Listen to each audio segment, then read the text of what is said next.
From Ephesians, the 2nd chapter, verses 8 and 9. For by grace you have been saved through faith, and this is not your own doing. It is the gift of God, not the result of works, so that no one may boast. A man died, and his widow hoped that someone would say a good word about him at the funeral. Nobody wanted to, but a preacher finally agreed. He said, well, his brother was worse.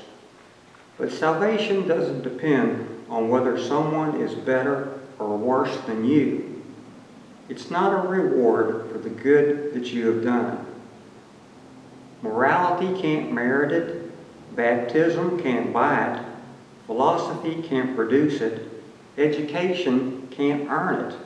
Science can't secure it. The government can't guarantee it.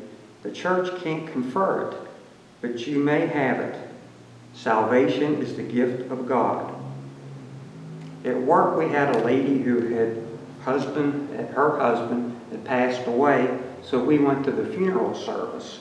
And the husband had been a fellow of somewhat questionable character, probably not what we would call high moral fiber. And the pastor that was doing the service had asked her, well, do you want me to kind of gently go through it and take it easy on him?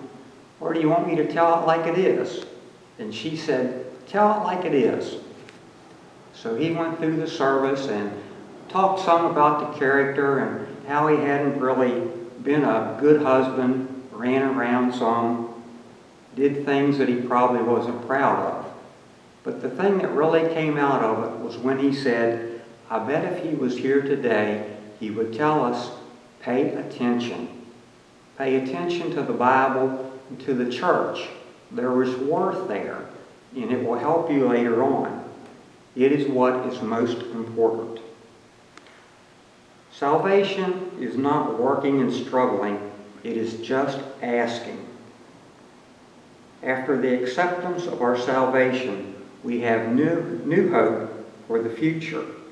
We each eagerly anticipate what our lives will be like with God leading us. We hope to be more like Christ, to think more like Christ, to do things more like Christ. And that is God's plan for us in the plan of salvation. Receive it today if you have not. Amen.